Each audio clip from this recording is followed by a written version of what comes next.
வணக்கம். இன்றைக்கி நம்ம சேனலில் மாடி தோட்டம் எப்படி வளர்ப்பதை பற்றி பார்க்கலாம். இன்றைக்கி டீட்டெயிலாக சொல்கிறாங்க, அது டீட்டெயில் பார்க்கலாம்.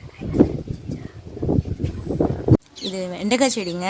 இந்த வெண்டைக்காய் செடியை நான் 20 நாளைக்கு முன்னாடி விதை போட்டு வளர்க்க ஆரம்பித்தேன். 4 தொட்டிங்கள்லேயும் எனக்கு தேவையானது 4 தொட்டிகள் இருக்குன்னுட்டு 4 தொட்டிகளில் பயிர் வச்சுருக்கேன். வெண்டைக்காய் செடி இது பாருங்கள், அழகாக வளர்ந்து எவ்வளோ காய் விட்டுருக்கு பாருங்கள். இது 20 நாள் ஆகுது. 20 நாளில் நல்லா வளர ஆரம்பித்து காய்க்கவும் ஆரம்பிச்சிருச்சு. இது பாருங்கள் எவ்வளோ காய்கள் பாருங்கள், காய்கள் பிஞ்சிகள். ஆமாம், ஆனால் அதுக்கு நம்ம சில கரைசல்கள் கொடுத்து, ஆமாம் சில கரைசல்கள் கொடுத்து நம்ம பராமரிப்பு பண்ணிக்கிட்டு வந்தோம்னா இலைகளில் பூச்சி தாக்குதல் இல்லாமல் இவ்வளோ அழகாக நம்மளால் பயிர் எடுக்க முடியும். அப்படியும் சில பூச்சி தாக்குதல்கள் இருக்க தான் செய்யுது பாருங்கள். இது அஸ்வினி பூச்சி தாக்குதல்.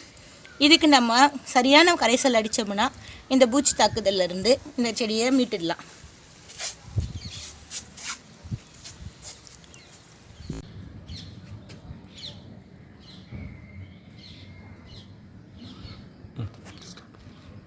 என்ன செடிமா? இது அவரக்காய் செடிங்க. இதுவும் நான் பயிர் வச்சு 20 நாள் ஆகுது. விதை போட்டு தான் வளர்த்தேன். இது கவர்மெண்ட்டில் கொடுக்குற விதைக்கிட்ட வாங்கி தான் இந்த அவரக்காய் செடியை போட்டிருக்கேன். இதை பாருங்கள், நல்லா காய்ச்சிருக்கு. இதை பாருங்கள், காயெல்லாம் நல்லா காய்ச்சிருக்கு. கவர்மெண்ட் விதைக்கிட்டனாலும் நல்லாவே இருக்குது. இது செடி அவரைகளில் நம்ம சில பூச்சி தாக்குதல்கள் இருந்தாலும் ஆனால் நல்லா காய் இருக்கும். கொடி மாதிரி வராதுங்களா? இது கொடி செடி இல்லைங்க, செடியில் வர்றது தான். செடி அவரது செடியிலேயே காய்க்கக்கூடியது. இந்த பாருங்க, செடியிலேயே இந்த மாதிரி செடியிலேயே காய் விட்டுடும். கொடி நம்ம பெருசா கொடியை வச்சு பராமரிக்கணும் அப்படின்ற அவசியம் எல்லாம் இந்த செடிக்கு இல்லை. இது ஒரு 3 மாசம் அளவுக்கு காய்க்கும். நம்மளுடைய பராமரிப்பு இருந்தா 3 மாசம் அளவுக்கு இதுல அறுவடை பண்ணிக்கிட்டே இருக்கலாம். அது பாருங்க, குருத்து வந்துகிட்டே இருக்கும், காய்ச்சிக்கிட்டே இருக்கும். இந்த பாருங்க காய். பூச்சி தாக்குதல் எல்லாத்துலயுமே பூச்சி தாக்குதல் இருக்குதுங்க. எல்லாத்துக்குமே நம்ம 15 நாளைக்கு ஒரு முறை சில பூச்சி வெரைட்டிகளை கொடுக்கணும். இந்த பாருங்க, இல்லைன்னா இந்த மாதிரி ஆயிடும் இலைகளை.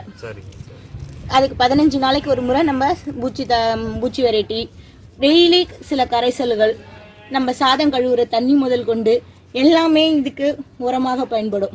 இதுக்கு தனியாக இல்லை, எல்லாமே இதுக்கு நான் எல்லாமே ஹெர்பலாக தான் கொடுத்துட்டு இருக்கேன். எல்லாமே இந்த மாதிரி சாத கரைசல், அரிசி கழுவுற தண்ணி, காய்கறி கழுவுற தண்ணி எல்லாம் ஊற வச்சு, வெங்காயத்தோல் கரைசல், இப்படி நிறைய கரைசல்களை தான் கொடுத்துட்டு இருக்கிறோம். அது என்ன செடிங்கம்மா பக்கத்தில் இருக்கிறது? அது லெமன் கிராஸ், லெமன் புல்லுன்னு சொல்லுவாங்க. இதில் மருத்துவ குணங்கள் ரொம்ப அதிகம். இது மருத்துவ குணங்கள்லாம் நீங்கள் நெட்டில் சர்ச் பண்ணிங்கன்னா ரொம்பவே இருக்குது. இது கிள்ளி இது பண்ணிங்கன்னா எலுமிச்சை வாசனை அடிக்கும்.